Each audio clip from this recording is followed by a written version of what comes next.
Youth by Joseph Conrad. But the dwarf answered, "No, something human is dearer to me than the wealth of all the world." Grimm's Tales. To my wife. This could have occurred nowhere but in England, where man and sea interpenetrate, so to speak, the sea entering into the life of most men, and the men knowing something or everything about the sea, in the way of amusement, of travel, or of bread-winning. We were sitting round a mahogany table that reflected the bottle, the claret glasses, and our faces as we leaned on our elbows. There was a director of companies, an accountant, a lawyer, Marlow, and myself. The director had been a Conway boy, the accountant had served 4 years at sea, the lawyer, a fine-crusted Tory high churchman, the best of old fellows, the soul of honour, had been chief officer in the P&O service in the good old days when mail boats were square-rigged, at least on 2 masts, and used to come down the China Sea before a fair monsoon with stun sails set alow and aloft. We all began life in the merchant service. Between the 5 of us there was the strong bond of the sea, and also the fellowship of the craft, which no amount of enthusiasm for yachting, cruising, and so on can give, since one is only the amusement of life, and the other is life itself. Marlow, at least I think that is how he spelt his name, told the story, or rather the chronicle, of a voyage. Yes, I have seen a little of the eastern seas, but what I remember best is my first voyage there. You fellows know there are those voyages that seem ordered for the illustration of life, that might stand for a symbol of existence. You fight, work, sweat, nearly kill yourself, sometimes do kill yourself, trying to accomplish something, and you can't, not from any fault of yours. You simply can do nothing, neither great nor little. Not a thing in the world. Not even marry an old maid, or get a wretched 600-ton cargo of coal to its port of destination. It was altogether a memorable affair. It was my first voyage to the East, and my first voyage as second mate. It was also my skipper's first command. You'll admit it was time. He was 60 if a day, a little man with a broad, not very straight back, with bowed shoulders and one leg more bandy than the other. He had that queer twisted-about appearance you see so often in men who work in the fields. He had a nut-cracker face, chin and nose trying to come together over a sunken mouth, and it was framed in iron-grey fluffy hair that looked like a chin-strap of cotton wool sprinkled with coal dust. And he had blue eyes in that old face of his, which were amazingly like a boy's, with that candid expression some quite common men preserve to the end of their days by a rare internal gift of simplicity of heart and rectitude of soul. What induced him to accept me was a wonder. I had come out of a crack Australian clipper, where I had been third officer, and he seemed to have a prejudice against crack clippers as aristocratic and high-toned. He said to me, "You know, in this ship you will have to work." I said I had to work in every ship I had ever been in. "Ah, but this is different, and you gentlemen out of them big ships. But there, I dare say you will do. Join tomorrow." I joined tomorrow. It was 22 years ago, and I was just 20. How time passes! It was one of the happiest days of my life. Fancy, second mate for the first time, a really responsible officer. I wouldn't have thrown up my new billet for a fortune.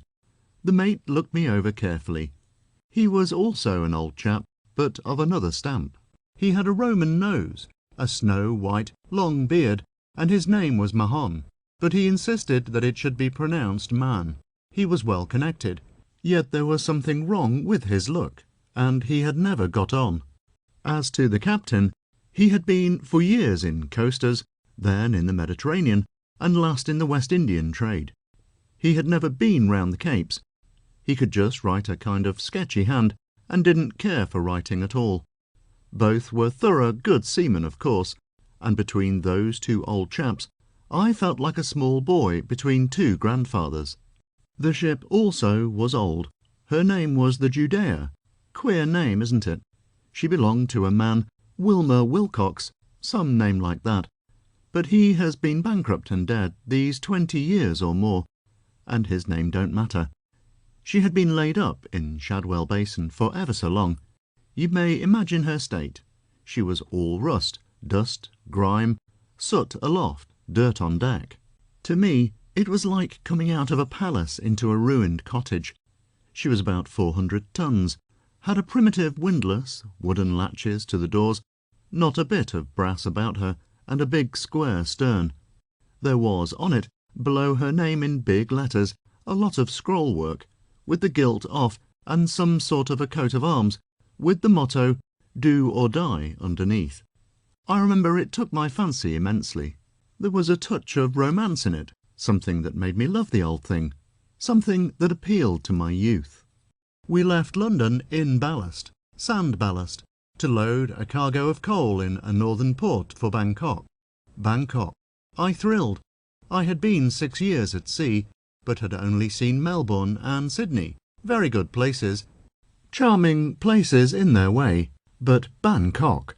We worked out of the Thames under canvas with a North Sea pilot on board. His name was German, and he dodged all day long about the galley drying his handkerchief before the stove. Apparently he never slept.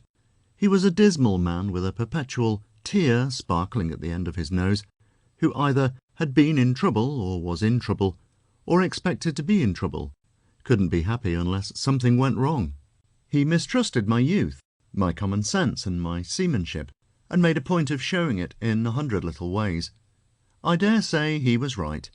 It seems to me I knew very little then, and I know not much more now, but I cherish a hate for that German to this day. We were a week working up as far as Yarmouth Roads, and then we got into a gale, the famous October gale of 22 years ago.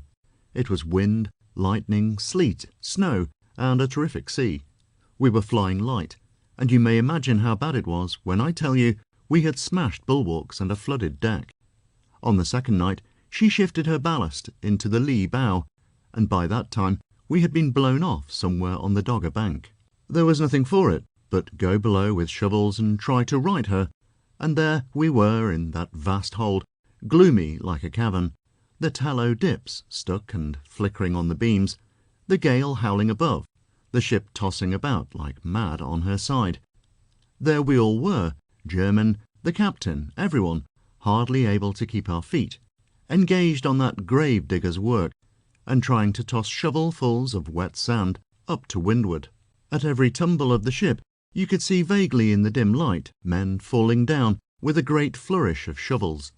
One of the ship's boys, we had two, impressed by the weirdness of the scene, wept as if his heart would break. We could hear him blubbering somewhere in the shadows. On the third day the gale died out, and by a North Country tug picked us up. We took 16 days in all to get from London to the Tyne. When we got into dock, we had lost our turn for loading, and they hauled us off to a tier where we remained for a month. Mrs. Beard, the captain's name was Beard, came from Colchester to see the old man. She lived on board. The crew of runners had left, and there remained only the officers, one boy, and the steward, a mulatto who answered to the name of Abraham. Mrs. Beard was an old woman, with a face all wrinkled and ruddy like a winter apple, and the figure of a young girl. She caught sight of me once, sewing on a button, and insisted on having my shirts to repair. This was something different from the captain's wives I had known on board crack clippers. When I brought her the shirts, she said, "And the socks? They want mending, I am sure, and John's, Captain Beard's, things are all in order now. I would be glad of something to do." Bless the old woman. She overhauled my outfit for me, and meantime I read for the first time Sartor Resartus and Burnaby's Ride to Khiva. I didn't understand much of the first then, but I remember I preferred the soldier to the philosopher at the time, a preference which life has only confirmed. One was a man, and the other was either more or less. However, they are both dead, and Mrs. Beard is dead, and youth, strength, genius, thoughts, achievements, simple hearts, all dies. no matter. They loaded us at last. We shipped a crew, 8 able seamen and 2 boys. We hauled off one evening to the boys at the dock gates, ready to go out, and with a fair prospect of beginning the voyage next day. Mrs. Beard was to start for home by a late train. When the ship was fast, we went to tea. We sat rather silent through the meal. Marn, the old couple, and I. I finished first, and slipped away for a smoke, my cabin being in a deck house just against the poop. It was high water, blowing fresh with a drizzle. The double dock gates were opened, and the steam colliers were going in and out in the darkness, with their lights burning bright. A great plashing of propellers, rattling of winches, and a lot of hailing on the pier heads. I watched the procession of headlights, gliding high, and of green lights gliding low in the night, when suddenly a red gleam flashed at me, vanished, came into view again, and remained. The fore end of a steamer loomed up close. I shouted down the cabin, "Come up, quick!"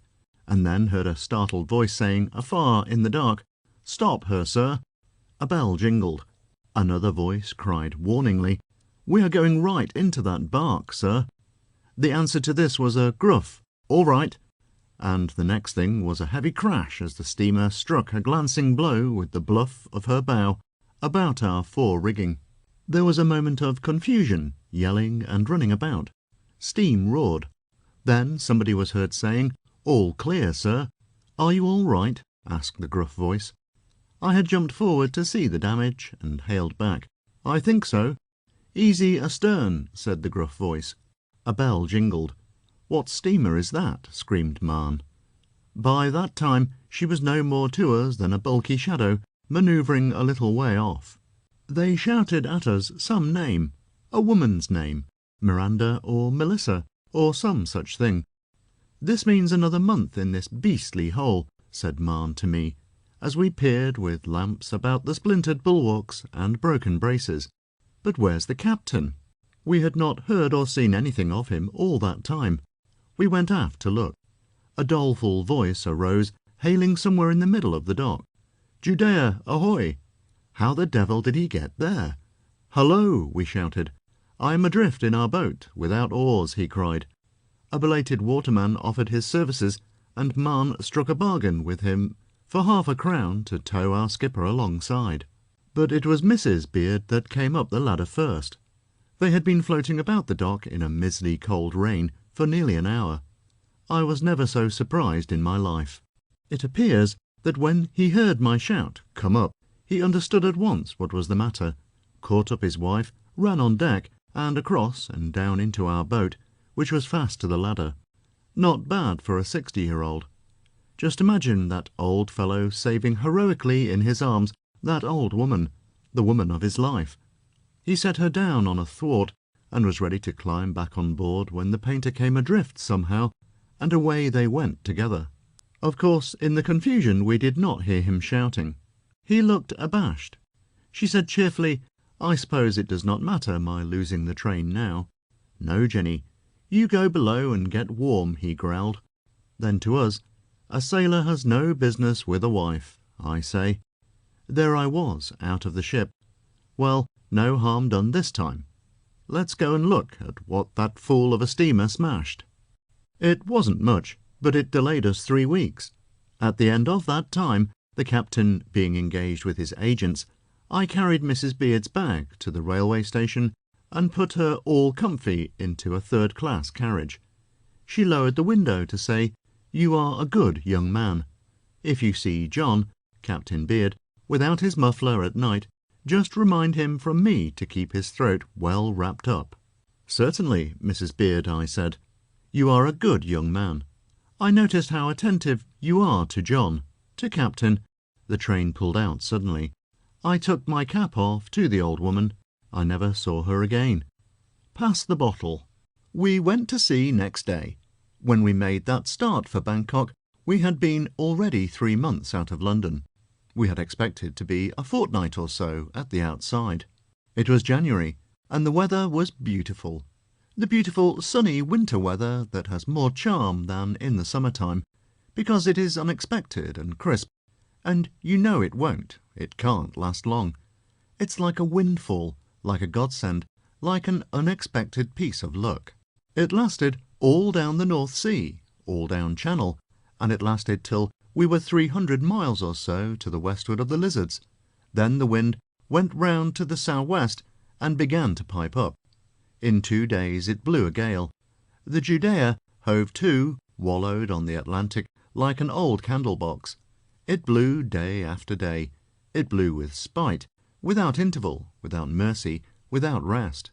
The world was nothing but an immensity of great foaming waves rushing at us, under a sky low enough to touch with the hand and dirty like a smoked ceiling. In the stormy space surrounding us there was as much flying spray as air. Day after day and night after night there was nothing round the ship but the howl of the wind, the tumult of the sea, the noise of water pouring over her deck. There was no rest for her, and no rest for us. She tossed, she pitched, she stood on her head, she sat on her tail, she rolled, she groaned, and we had to hold on while on deck, and cling to our bunks when below, in a constant effort of body and worry of mind. One night Marn spoke through the small window of my berth. It opened right into my very bed, and I was lying there, sleepless, in my boots, feeling as though I had not slept for years, and could not if I tried. He said excitedly, "You got the sounding rod in here, Marlow? I can't get the pumps to suck. By God, it's no child's play."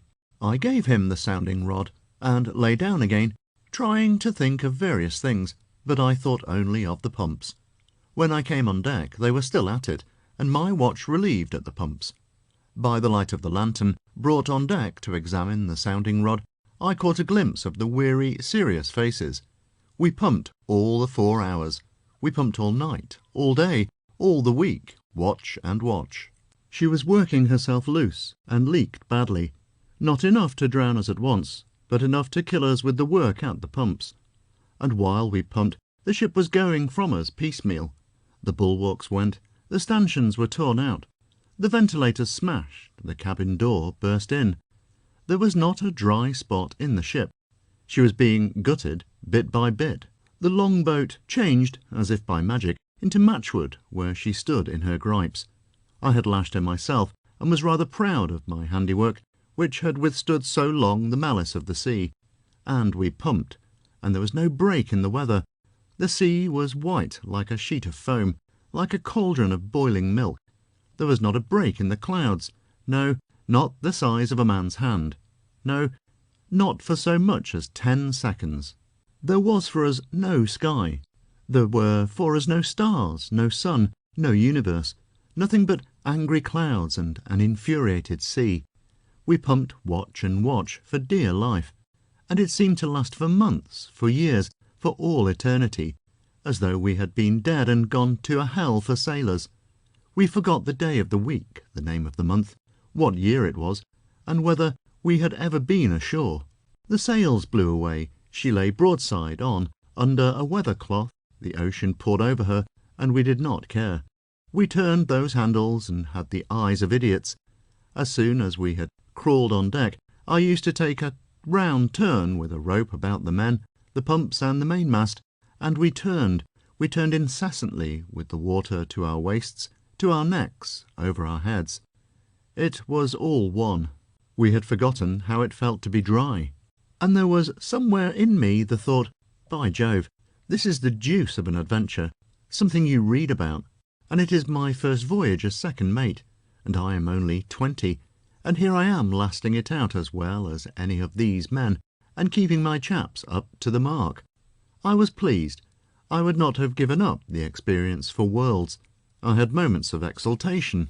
Whenever the old dismantled craft pitched heavily with her counter high in the air, she seemed to me to throw up, like an appeal, like a defiance, like a cry to the clouds without mercy, the words written on her stern, Judea, London, do or die. Oh, youth! The strength of it, the faith of it, the imagination of it. To me, she was not an old rattle-trap carting about the world a lot of coal for a freight. To me, she was the endeavour, the test, the trial of life. I think of her with pleasure, with affection, with regret, as you would think of someone dead you have loved. I shall never forget her. Pass the bottle. One night, when tied to the mast, as I explained, we were pumping on, deafened with the wind, and without spirit enough in us to wish ourselves dead. A heavy sea crashed aboard and swept clean over us.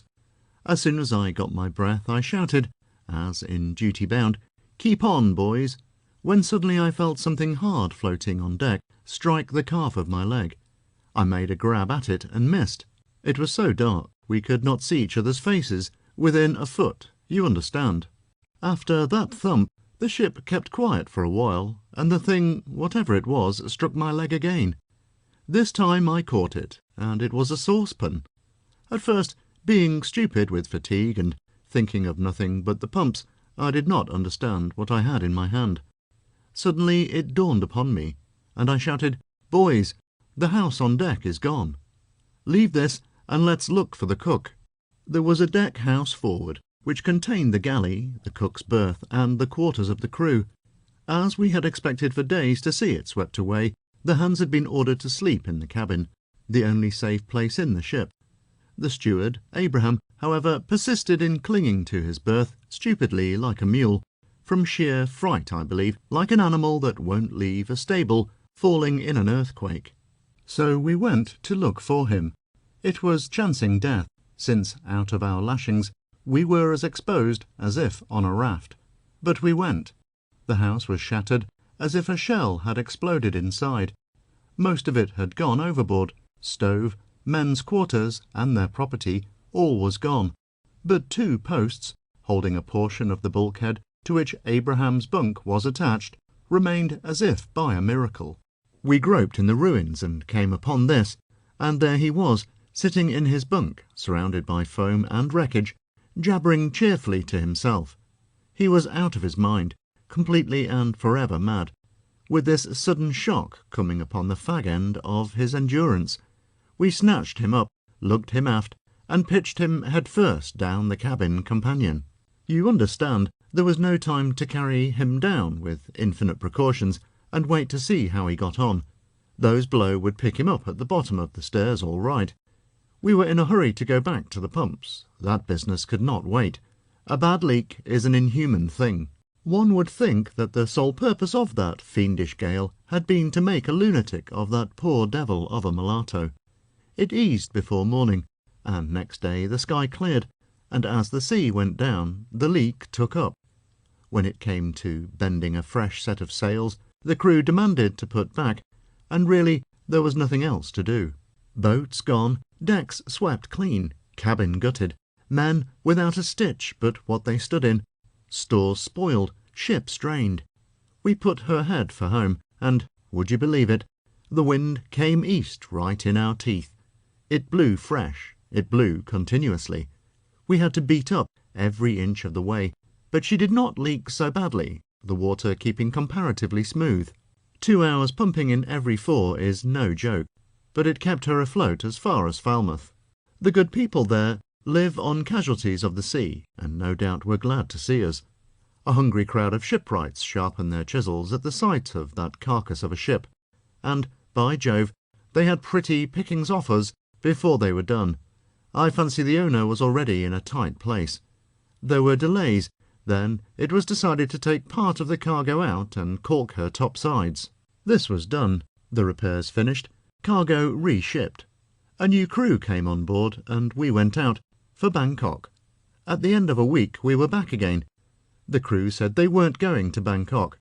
150 days passage, in a something hooker that wanted pumping 8 hours out of the 24, and the nautical papers inserted again the little paragraph, Judea, bark, Tyne to Bangkok, coals, put back to Falmouth, leaky, and with crew refusing duty.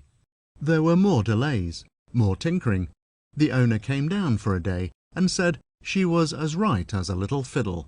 Poor old Captain Beard looked like the ghost of a Geordie skipper, through the worry and humiliation of it. Remember, he was 60, and it was his first command. Mahon said it was a foolish business and would end badly. I loved the ship more than ever and wanted awfully to get to Bangkok. To Bangkok. Magic name, blessed name. Mesopotamia wasn't a patch on it. Remember, I was 20, and it was my first second mate's billet, and the East was waiting for me. We went out and anchored in the outer roads with a fresh crew, the third. She leaked worse than ever. It was as if those confounded shipwrights had actually made a hole in her. This time we did not even go outside. The crew simply refused to man the windlass. They towed us back to the inner harbour, and we became a fixture, a feature, an institution of the place. People pointed us out to visitors as that 'ere bark that's going to Bangkok has been here 6 months, put back 3 times. On holidays, the small boys pulling about in boats would hail, "Judea, ahoy!" and if a head showed above the rail shouted, "Where are you bound to?" "Bangkok," and jeered. We were only 3 on board. The poor old skipper mooned in the cabin. Marn undertook the cooking and unexpectedly developed all a Frenchman's genius for preparing nice little messes. I looked languidly after the rigging. We became citizens of Falmouth. Every shopkeeper knew us. At the barber's or tobacconist's, they asked familiarly, "Do you think you will ever get to Bangkok?" Meantime, the owner, the underwriters, and the charterers squabbled amongst themselves in London, and our pay went on. Pass the bottle. It was horrid. Morally, it was worse than pumping for life. It seemed as though we had been forgotten by the world, belonged to nobody, would get nowhere. It seemed that, as if bewitched, we would have to live forever and ever in that inner harbour, a derision and a byword to generations of long-shore loafers and dishonest boatmen. I obtained 3 months' pay and a 5 days' leave, and made a rush for London. It took me a day to get there, and pretty well another to come back, but 3 months' pay went all the same. I don't know what I did with it. I went to a music hall, I believe, lunched, dined, and supped in a swell place in Regent Street, and was back to time, with nothing but a complete set of Byron's works and a new railway rug to show for 3 months' work. The boatman who pulled me off to the ship said, "Hello, I thought you had left the old thing. She will never get to Bangkok." "That's all you know about it," I said scornfully. But I didn't like that prophecy at all. Suddenly a man, some kind of agent to somebody, appeared with full powers. He had grog blossoms all over his face, an indomitable energy, and was a jolly soul. We leaped into life again. A hulk came alongside, took our cargo, and then we went into dry dock to get our copper stripped. No wonder she leaked. The poor thing, strained beyond endurance by the gale, had, as if in disgust, spat out all the oakum of her lower seams. She was recorked, new coppered, and made as tight as a bottle. We went back to the hulk and reshipped our cargo. Then, on a fine moonlight night, all the rats left the ship. We had been infested with them. They had destroyed our sails, consumed more stores than the crew, affably shared our beds and our dangers, and now, when the ship was made seaworthy, concluded to clear out. I called Marn to enjoy the spectacle. Rat after rat appeared on our rail, took a last look over his shoulder, and leaped with a hollow thud into the empty hulk. We tried to count them, but soon lost the tale. Marn said, "Well, well, don't talk to me about the intelligence of rats. They ought to have left before, when we had that narrow squeak from foundering. There you have the proof how silly is the superstition about them. They leave a good ship for an old rotten hulk, where there is nothing to eat, too, the fools. I don't believe they know what is safe or what is good for them, any more than you or I." And after some more talk, we agreed that the wisdom of rats had been grossly overrated, being in fact no greater than that of men. The story of the ship was known by this, all up the channel from Land's End to the Forelands, and we could get no crew on the south coast. They sent us one all complete from Liverpool, and we left once more for Bangkok. We had fair breezes, smooth water, right into the tropics, and the old Judea lumbered along in the sunshine. When she went 8 knots, everything cracked aloft, and we tied our caps to our heads. But mostly she strolled on at the rate of 3 miles an hour. What could you expect? She was tired, that old ship. Her youth was where mine is, where yours is. You fellows who listen to this yarn, and what friend would throw your years and your weariness in your face? We didn't grumble at her. To us aft, at least, it seemed as though we had been born in her, reared in her, had lived in her for ages, had never known any other ship. I would just as soon have abused the old village church at home for not being a cathedral. And for me, there was also my youth to make me patient.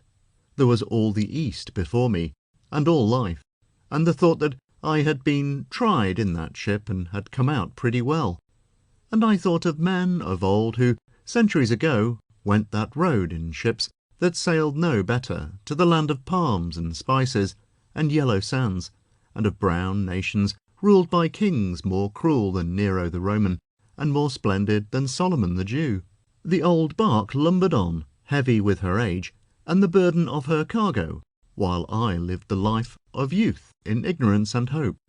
She lumbered on through an interminable procession of days, and the fresh gilding flashed back at the setting sun, seemed to cry out over the darkening sea the words painted on her stern, Judea, London, do or die.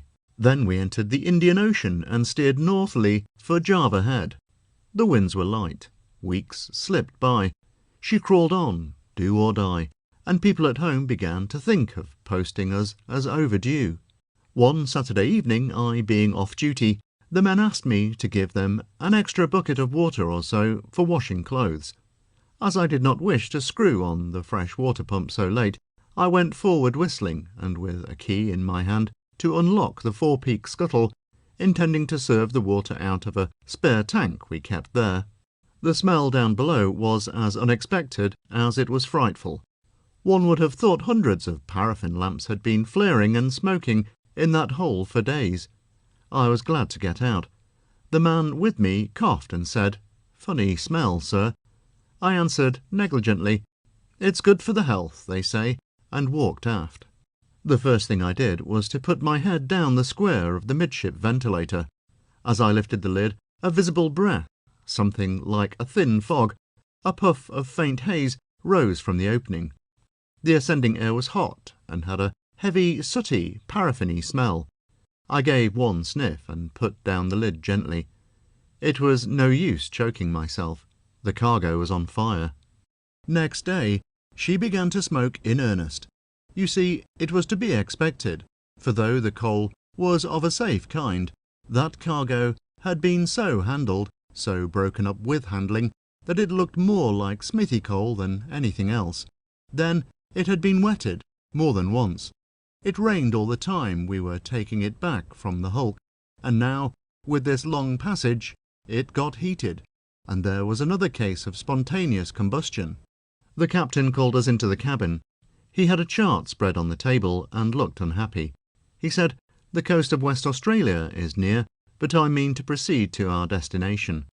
It is the hurricane month too, but we will just keep her head for Bangkok and fight the fire. No more putting back anywhere, if we all get roasted. We will try first to stifle this damned combustion by want of air." We tried. We battened down everything, and still she smoked. The smoke kept coming out through imperceptible crevices. It forced itself through bulkheads and covers. It oozed here and there, and everywhere, in slender threads, in an invisible film, in an incomprehensible manner. It made its way into the cabin, into the forecastle. It poisoned the sheltered places on the deck. It could be sniffed as high as the main yard. It was clear that if the smoke came out, the air came in. This was disheartening. This combustion refused to be stifled. We resolved to try water, and took the hatches off. Enormous volumes of smoke, whitish, yellowish, thick, greasy, misty, choking, ascended as high as the trucks. All hands cleared out aft.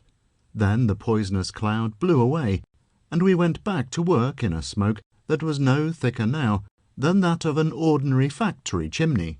We rigged the force pump, got the hose along, and by it burst. Well, it was as old as the ship, a prehistoric hose, and past repair. Then we pumped with the feeble head pump, drew water with buckets, and in this way managed in time to pour lots of Indian Ocean into the main hatch. The bright stream flashed in sunshine, fell into a layer of white crawling smoke, and vanished on the black surface of coal. Steam ascended, mingling with the smoke. We poured salt water as into a barrel, without a bottom. It was our fate to pump in that ship, to pump out of her, to pump into her, and after keeping water out of her to save ourselves from being drowned, we frantically poured water into her to save ourselves from being burnt. And she crawled on, do or die, in the serene weather. The sky was a miracle of purity, a miracle of azure.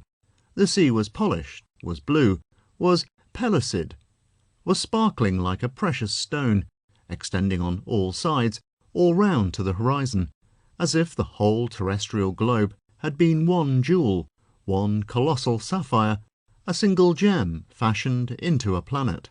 And on the lustre of the great calm waters the Judea glided imperceptibly, enveloped in languid and unclean vapours, in a lazy cloud that drifted to leeward, light and slow, a pestiferous cloud defiling the splendour of sea and sky. All this time, of course, we saw no fire. The cargo smouldered at the bottom somewhere. Once Man, as we were working side by side, said to me with a queer smile, "Now, if she only would spring a tidy leak, like that time when we first left the Channel, it would put a stopper on this fire, wouldn't it?" I remarked irrelevantly, "Do you remember the rats?" We fought the fire and sailed the ship too, as carefully as though nothing had been the matter. The steward cooked and attended on us. Of the other 12 men, 8 worked, while 4 rested. Everyone took his turn, captain included. There was equality, and if not exactly fraternity, then a deal of good feeling. Sometimes a man, as he dashed a bucketful of water down the hatchway, would yell out, "Hurrah for Bangkok," and the rest laughed. But generally we were taciturn and serious, and thirsty. Oh, how thirsty! And we had to be careful with the water. Strict allowance. The ship smoked, the sun blazed. Pass the bottle. We tried everything. We even made an attempt to dig down to the fire. No good, of course. No man could remain more than a minute below. Man, who went first, fainted there, and the man who went to fetch him out did likewise. We lugged them out on deck. Then I leaped down to show how easily it could be done. They had learned wisdom by that time, and contented themselves by fishing for me with a chain hook tied to a broom handle, I believe. I did not offer to go and fetch up my shovel, which was left down. Things began to look bad. We put the long boat into the water. The second boat was ready to swing out. We had also another, a 14-foot thing, on davits aft, where it was quite safe. Then, behold, the smoke suddenly decreased. We redoubled our efforts to flood the bottom of the ship. In 2 days there was no smoke at all. Everybody was on the broad grin. This was on a Friday. On Saturday no work, but sailing the ship, of course, was done. The men washed their clothes and their faces for the first time in a fortnight, and had a special dinner given them. They spoke of spontaneous combustion with contempt, and implied they were the boys to put out combustions. Somehow we all felt as though we each had inherited a large fortune, but a beastly smell of burning hung about the ship. Captain Beard had hollow eyes and sunken cheeks. I had never noticed so much before how twisted and bowed he was. He and Man prowled soberly about hatches and ventilators, sniffing. It struck me suddenly poor Man was a very, very old chap. As to me, I was as pleased and proud as though I had helped to win a great naval battle. Oh, youth! The night was fine. In the morning, a homeward-bound ship passed us hull down, the first we had seen for months. But we were nearing the land at last, Java Head being about 190 miles off and nearly due north. Next day it was my watch on deck from 8 to 12. At breakfast the captain observed, "It's wonderful how that smell hangs about the cabin." About 10, the mate being on the poop, I stepped down on the main deck for a moment. The carpenter's bench stood abaft the mainmast. I leaned against it, sucking at my pipe, and the carpenter, a young chap, came to talk to me. He remarked, I think we have done very well, haven't we? And then I perceived with annoyance the fool was trying to tilt the bench. I said curtly, "Don't, Chips," and immediately became aware of a queer sensation, of an absurd delusion. I seemed somehow to be in the air. I heard all round me like a pent-up breath released, as if 1,000 giants simultaneously had said "Pooh," and felt a dull concussion which made my ribs ache suddenly. No doubt about it, I was in the air, and my body was describing a short parabola. But short as it was, I had the time to think several thoughts in, as far as I can remember, the following order. This can't be the carpenter. What is it? Some accident? Submarine, volcano? Coals? Gas? By Jove, we are being blown up. Everybody's dead. I am falling into the after hatch. I see fire in it. The coal dust suspended in the air of the hold had glowed dull red at the moment of the explosion. In the twinkling of an eye, in an infinitesimal fraction of a second since the first tilt of the bench, I was sprawling full length on the cargo. I picked myself up and scrambled out. It was quick like a rebound. The deck was a wilderness of smashed timber, lying crosswise like trees in a wood after a hurricane. An immense curtain of soiled rags waved gently before me. It was the mainsail blown to strips.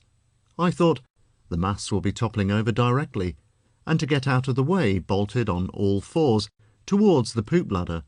The first person I saw was Marn, with eyes like saucers, his mouth open, and the long white hair standing straight on end round his head like a silver halo.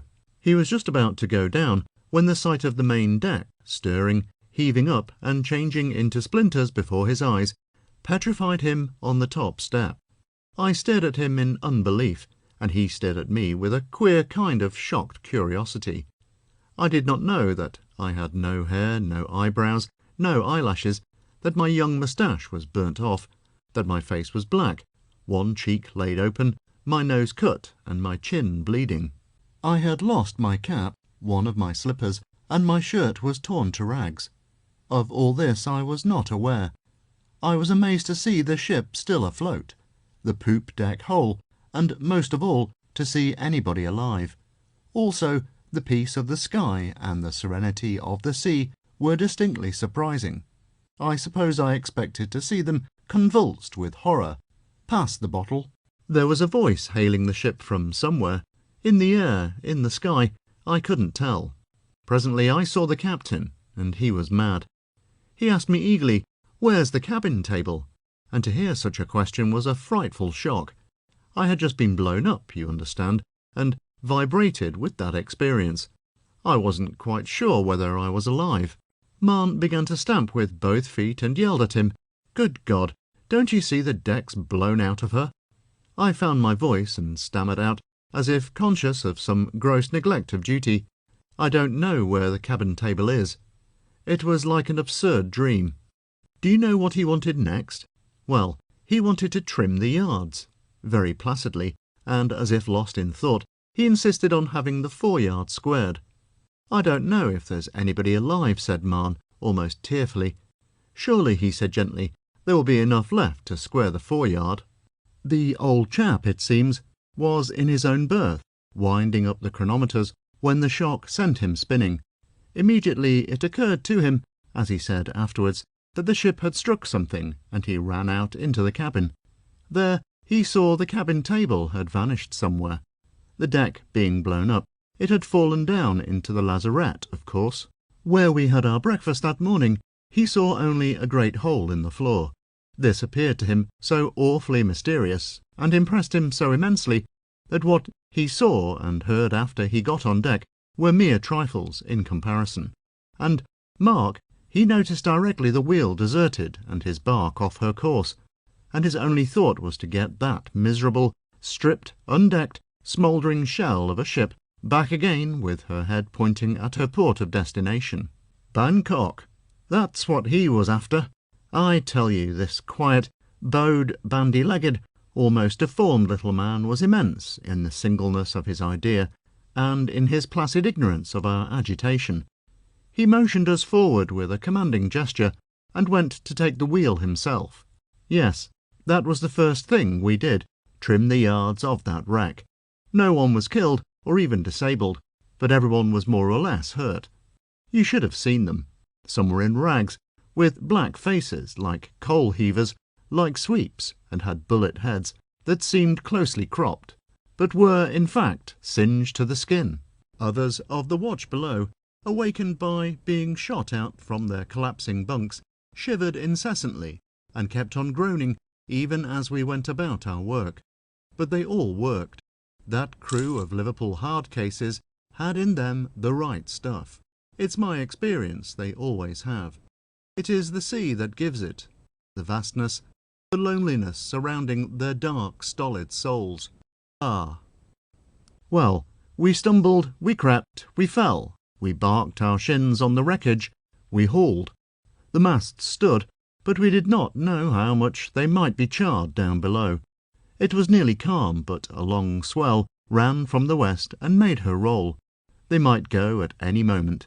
We looked at them with apprehension. One could not foresee which way they would fall. Then we retreated aft and looked about us. The deck was a tangle of planks on edge, of planks on end, of splinters, of ruined woodwork. The masts rose from that chaos like big trees above a matted undergrowth.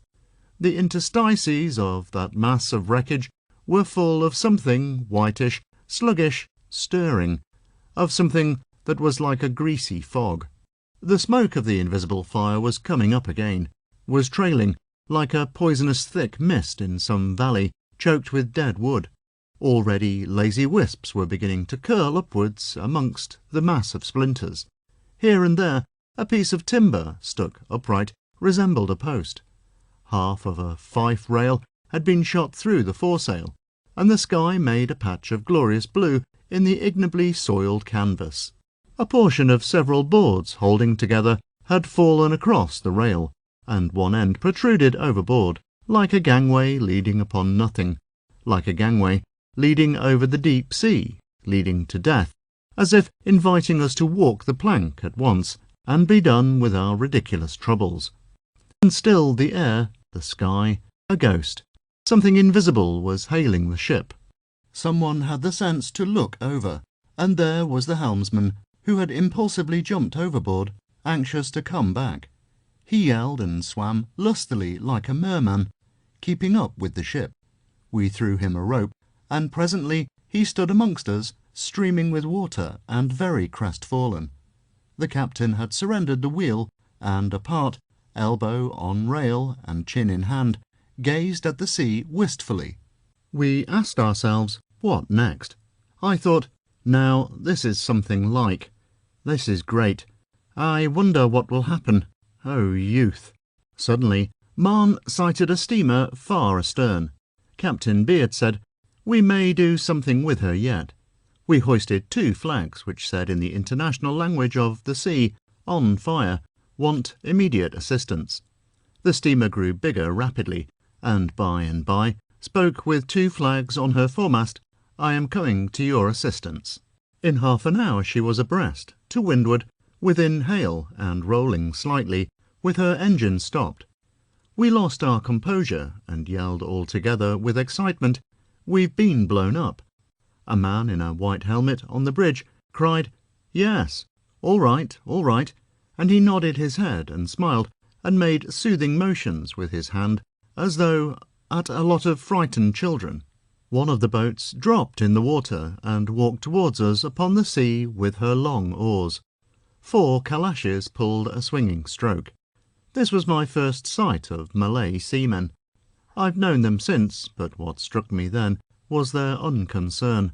They came alongside, and even the bowman, standing up and holding to our main chains with the boat hook, did not deign to lift his head for a glance. I thought people who had been blown up deserved more attention. A little man, dry like a chip and agile like a monkey, clambered up. It was the mate of the steamer. He gave one look and cried, "Oh, boys, you had better quit." We were silent. He talked apart with the captain for a time, seemed to argue with him. Then they went away together to the steamer. When our skipper came back, we learned that the steamer was the Somerville, Captain Nash, from West Australia, to Singapore via Batavia with mails, and that the agreement was she should tow us to Anjer or Batavia, if possible, where we could extinguish the fire by scuttling, and then proceed on our voyage to Bangkok. The old man seemed excited. "We will do it yet," he said to Marn fiercely. He shook his fist at the sky. Nobody else said a word. At noon the steamer began to tow. She went ahead, slim and high, and what was left of the Judea followed at the end of 70 fathom of tow rope, followed her swiftly like a cloud of smoke with mastheads protruding above. We went aloft to furl the sails. We coughed on the yards and were careful about the bunts. Do you see the lot of us there, putting a neat furl on the sails of that ship doomed to arrive nowhere? There was not a man who didn't think that at any moment the masts would topple over. From aloft we could not see the ship for smoke, and they worked carefully, passing the gaskets with even turns. "Harbour furl, aloft there!" cried Marn from below. "You understand this. I don't think one of those chaps expected to get down in the usual way. When we did, I heard them saying to each other, 'Well, I thought we would come down overboard in a lump, sticks and all. Blame me if I didn't.' That's what I was thinking to myself," would answer wearily another battered and bandaged scarecrow. And mind, these were men without the drilled-in habit of obedience. To an onlooker, they would be a lot of profane scallywags without a redeeming point. What made them do it? What made them obey me when I, thinking consciously how fine it was, made them drop the bunt of the foresail twice to try and do it better? What? They had no professional reputation, no examples, no praise. It wasn't a sense of duty. They all knew well enough how to shirk and laze and dodge, when they had a mind to it, and mostly they had. Was it the £2.10 a month that sent them there? They didn't think their pay half good enough. No, it was something in them, something inborn and subtle and everlasting. I don't say positively that the crew of a French or German merchantman wouldn't have done it, but I doubt whether it would have been done in the same way. There was a completeness in it, something solid like a principle, and masterful like an instinct. A disclosure of something secret, of that hidden something, that gift, of good or evil that makes racial difference, that shapes the fate of nations. It was that night at 10 that, for the first time since we had been fighting it, we saw the fire. The speed of the towing had fanned the smouldering destruction. A blue gleam appeared forward, shining below the wreck of the deck. It wavered in patches. It seemed to stir and creep like the light of a glowworm. I saw it first and told Marn. Then, "The game's up," he said. "We had better stop this towing, or she will burst out suddenly fore and aft before we can clear out." We set up a yell, rang bells to attract their attention. They towed on. At last Marn and I had to crawl forward and cut the rope with an axe. There was no time to cast off the lashings. Red tongues could be seen licking the wilderness of splinters under our feet as we made our way back to the poop. Of course, they very soon found out in the steamer that the rope was gone. She gave a loud blast of her whistle. Her lights were seen sweeping in a wide circle. She came up, ranging close alongside, and stopped. We were all in a tight group on the poop, looking at her. Every man had saved a little bundle or a bag.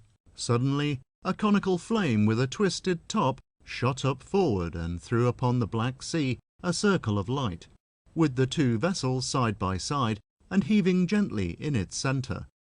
Captain Beard had been sitting on the gratings still and mute for hours, but now he rose slowly and advanced in front of us to the mizzen shrouds. Captain Nash hailed, "Come along, look sharp. I have mail bags on board. I will take you and your boats to Singapore." "Thank you." "No," said our skipper, "we must see the last of the ship." "I can't stand by any longer," shouted the other. "Mails, you know." "Aye, aye, we are all right." "Very well, I'll report you in Singapore. Goodbye." He waved his hand. Our men dropped their bundles quietly. The steamer moved ahead, and passing out of the circle of light, vanished at once from our sight, dazzled by the fire which burned fiercely. And then I knew that I would see the east first as commander of a small boat. I thought it fine, and the fidelity to the old ship was fine. We should see the last of her. Oh, the glamour of youth! Oh, the fire of it! More dazzling than the flames of the burning ship, throwing a magic light on the wide earth, leaping audaciously to the sky, presently to be quenched by time, more cruel, more pitiless, more bitter than the sea, and like the flames of the burning ship, surrounded by an impenetrable night. The old man warned us in his gentle and inflexible way that it was part of our duty to save for the underwriters as much as we could of the ship's gear. According, we went to work aft, while she blazed forward to give us plenty of light. We lugged out a lot of rubbish. What didn't we save? An old barometer fixed with an absurd quantity of screws nearly cost me my life. A sudden rush of smoke came upon me, and I just got away in time. There were various stores, bolts of canvas, coils of rope. The poop looked like a marine bazaar, and the boats were lumbered to the gunwales. One would have thought the old man wanted to take as much as he could of his first command with him. He was very, very quiet, but off his balance evidently. Would you believe it? He wanted to take a length of old stream cable and a kedge anchor with him in the longboat. We said, "Aye, aye, sir," deferentially, and on the quiet let the thing slip overboard. The heavy medicine chest went that way, 2 bags of green coffee, tins of paint, fancy paint, a whole lot of things. Then I was ordered with 2 hands into the boats to make a stowage and get them ready against the time it would be proper for us to leave the ship. We put everything straight, stepped the longboat's mast for our skipper, who was in charge of her, and I was not sorry to sit down for a moment. My face felt raw, every limb ached as if broken. I was aware of all my ribs, and would have sworn to a twist in the backbone. The boats, fast astern, lay in a deep shadow, and all around I could see the circle of the sea lighted by the fire. A gigantic flame arose forward, straight and clear. It flared there with noises like the whir of wings, with rumbles as of thunder. There were cracks, detonations, and from the cone of flame the sparks flew upwards, as man is born to trouble, to leaky ships, and to ships that burn. What bothered me was that the ship, lying broadside to the swell, and to such wind as there was, a mere breath, the boats would not keep astern where they were safe, but persisted in a pig-headed way boats have, in getting under the counter and then swinging alongside. They were knocking about dangerously and coming near the flame, while the ship rolled on them, and, of course, there was always the danger of the masts going over the side at any moment. I and my 2 boat-keepers kept them off as best we could with oars and boat-hooks, but to be constantly at it became exasperating, since there was no reason why we should not leave at once. We could not see those on board, nor could we imagine what caused the delay. The boat-keepers were swearing feebly, and I had not only my share of the work, but also had to keep at it 2 men who showed a constant inclination to lay themselves down and let things slide. At last I hailed, "On deck there," and someone looked over. "We're ready here," I said. The head disappeared, and very soon popped up again. The captain says, "All right, sir," and to keep the boats well clear of the ship. Half an hour passed. Suddenly there was a frightful racket, rattle, clanking of chain, hiss of water, and millions of sparks flew up into the shivering column of smoke that stood leaning slightly above the ship. The cat heads had burned away, and the 2 red-hot anchors had gone to the bottom, tearing out after them 200 fathom of red-hot chain. The ship trembled, the mass of flame swayed as if ready to collapse, and the fore-top-gallant mast fell. It darted down like an arrow of fire, shot under, and instantly, leaping up within an oar's length of the boats, floated quietly, very black on the luminous sea. I hailed the deck again. After some time, a man in an unexpectedly cheerful but also muffled tone, as though he had been trying to speak with his mouth shut, informed me, "Coming directly, sir," and vanished. For a long time I heard nothing but the whir and roar of the fire. There were also whistling sounds. The boats jumped, tugged at the painters, ran at each other playfully. knocked their sides together, or, do what we would, swung in a bunch against the ship's side.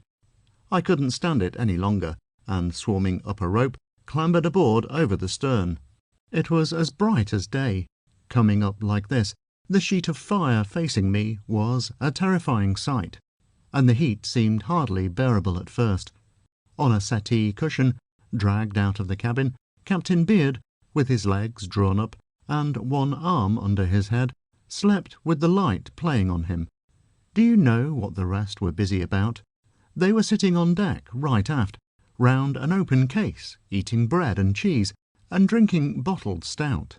On the background of flames twisting in fierce tongues above their heads, they seemed at home like salamanders, and looked like a band of desperate pirates.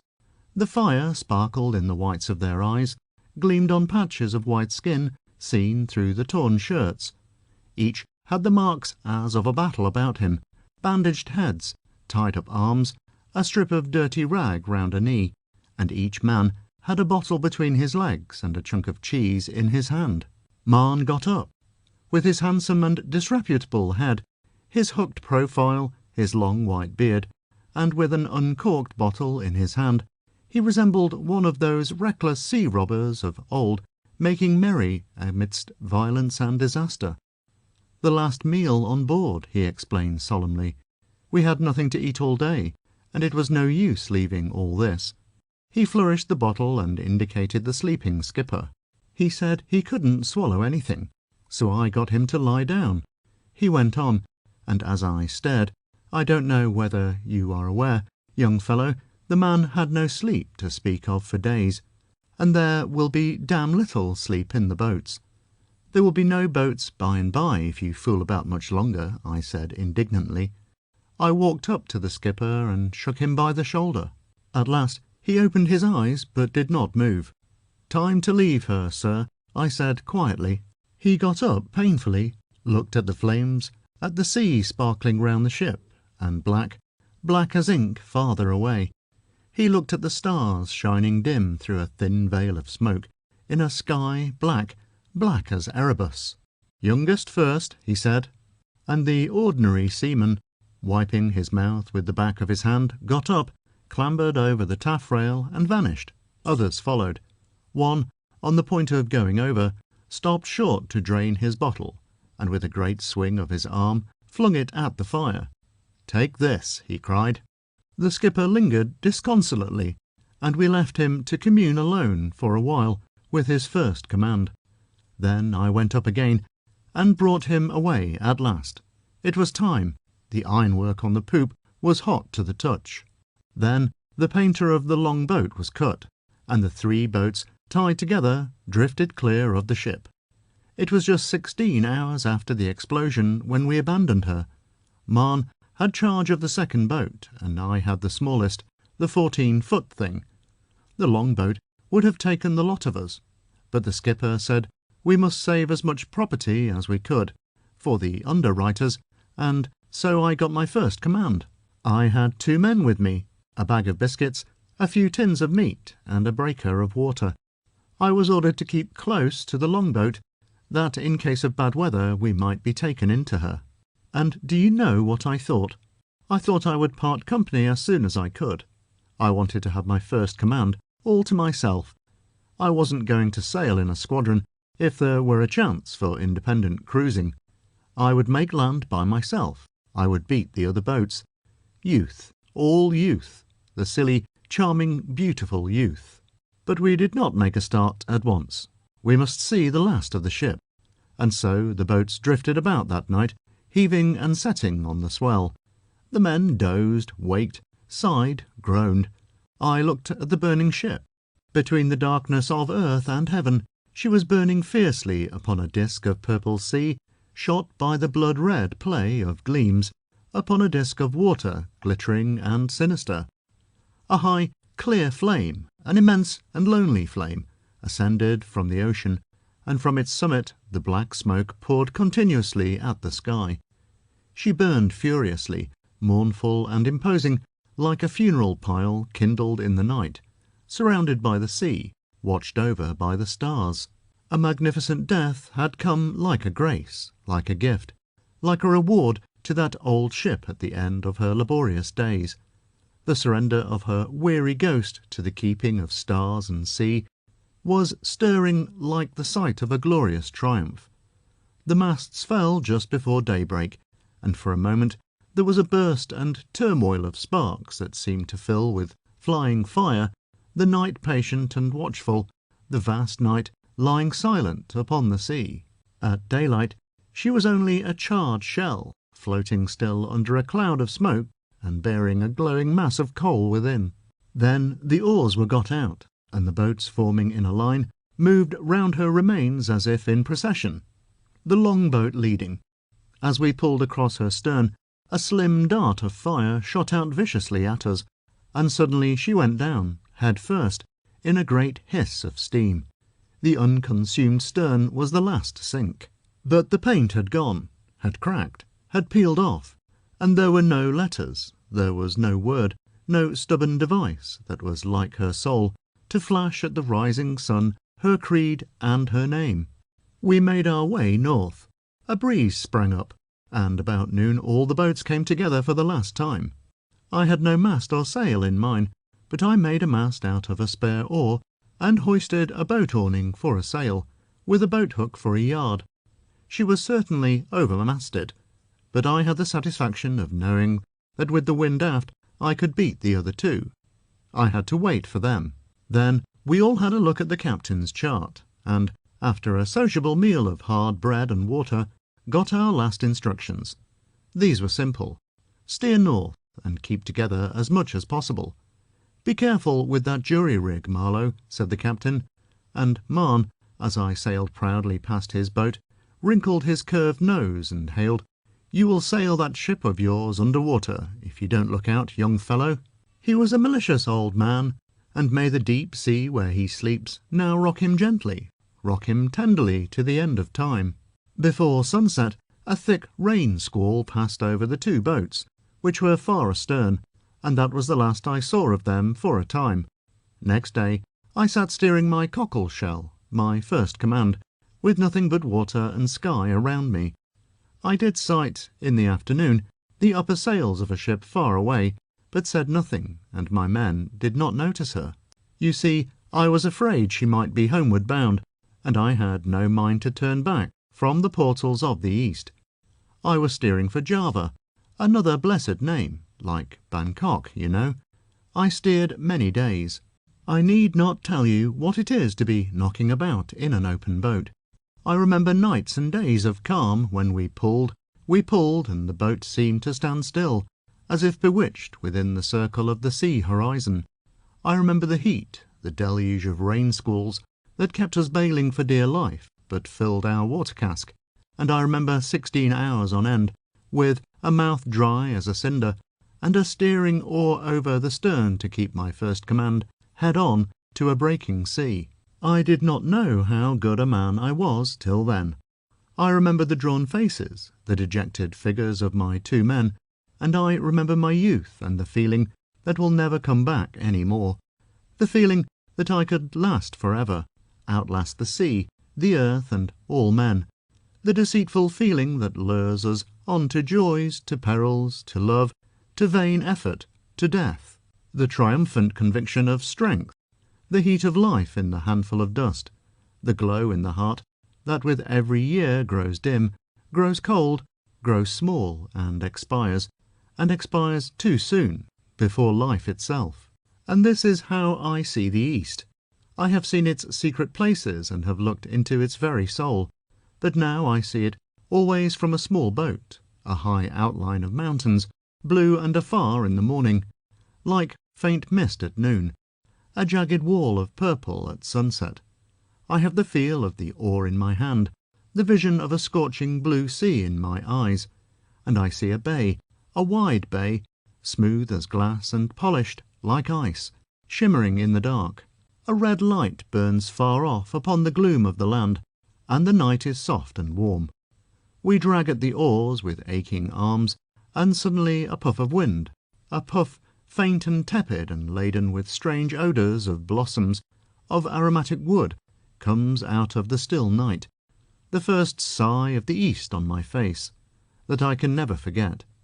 It was impalpable and enslaving, like a charm, like a whispered promise of mysterious delight. We had been pulling this finishing spell for 11 hours. 2 pulled, and he whose turn it was to rest sat at the tiller. We had made out the red light in that bay and steered for it, guessing it must mark some small coasting port.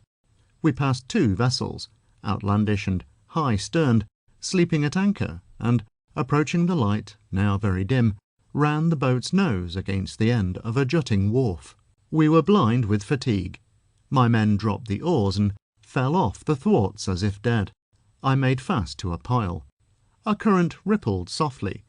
The scented obscurity of the shore was grouped into vast masses, a density of colossal clumps of vegetation, probably, mute and fantastic shapes, and at their foot the semicircle of a beach gleamed faintly like an illusion. There was not a light, not a stir, not a sound. The mysterious east faced me, perfumed like a flower, silent like death, dark like a grave, and I sat weary beyond expression, exulting like a conqueror, sleepless and entranced as if before a profound, a fateful enigma. A splashing of oars, a measured dip, reverberating on the level of water, intensified by the silence of the shore into loud claps, made me jump up. A boat, a European boat, was coming in. I invoked the name of the dead. I hailed, "Judea, ahoy!" A thin shout answered. It was the captain. I had beaten the flagship by 3 hours, and I was glad to hear the old man's voice, tremulous and tired. "Is it you, Marlow?" "Mind the end of that jetty, sir," I cried. He approached cautiously, and brought up with the deep-sea lead line, which he had saved for the underwriters. I eased my painter and fell alongside. He sat, a broken figure at the stern, wet with dew, his hands clasped in his lap. His men were asleep already. "I had a terrible time of it," he murmured. "Marne is behind, not very far."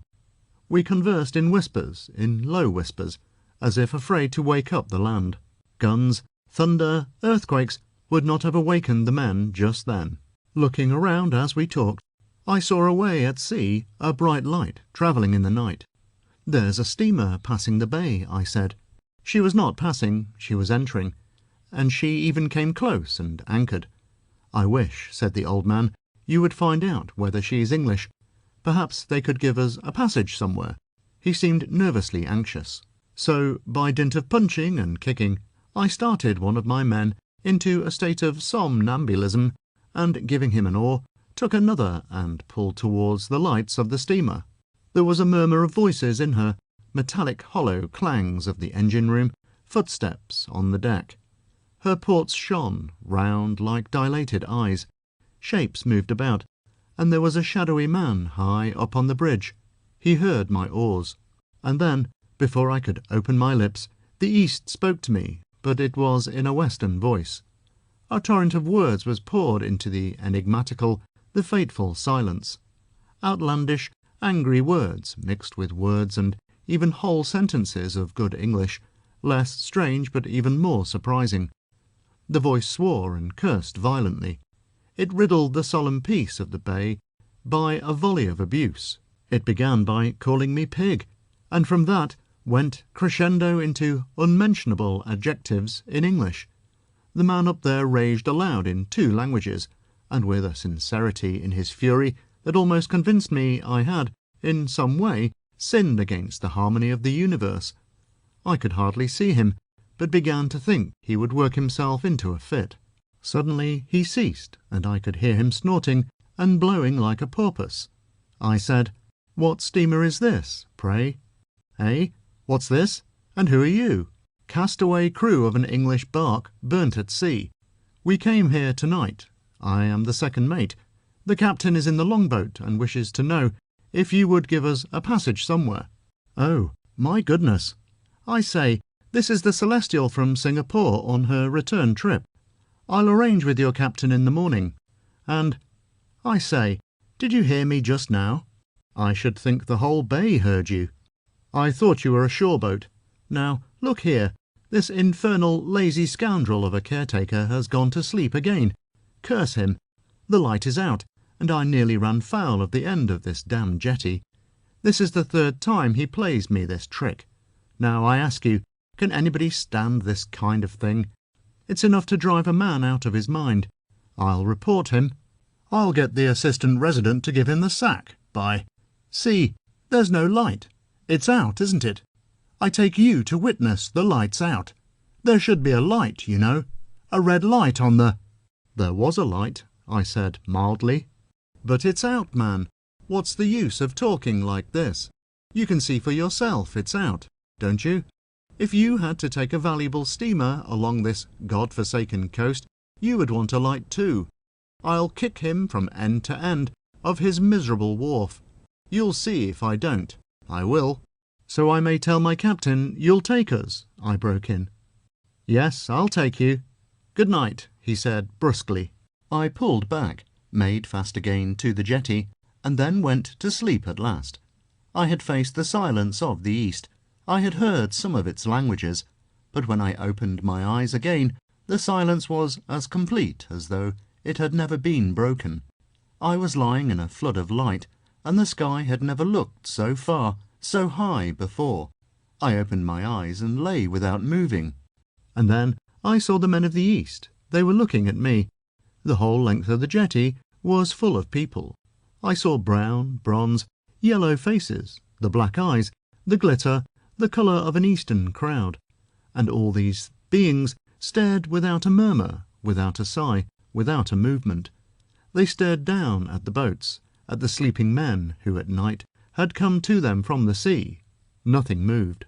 The fronds of palms stood still against the sky.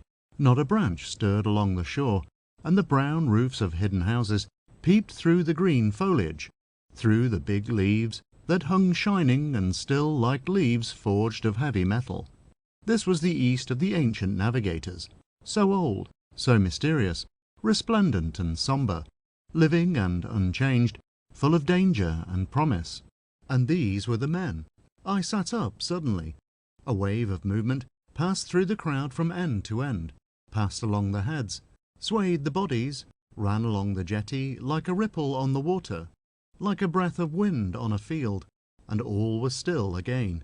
I see it now, the wide sweep of the bay, the glittering sands, the wealth of green infinite and varied, the sea blue like the sea of a dream, the crowd of attentive faces, the blaze of vivid colour, the water reflecting it all, the curve of the shore, the jetty, the high, sterned, outlandish craft floating still, and the 3 boats with tired men from the west, sleeping unconscious of the land and the people, and of the violence of sunshine. They slept, thrown across the thwarts, curled on bottom boards, in the careless attitudes of death. The head of the old skipper, leaning back in the stern of the longboat, had fallen on his breast, and he looked as though he would never wake. Farther out, old Marne's face was upturned to the sky, with the long white beard spread out on his breast, as though he had been shot where he sat at the tiller. And a man, all in a heap in the bows of the boat, slept with both arms embracing the stem-head, and with his cheek laid on the gunwale. The East looked at them without a sound. I have known its fascination since.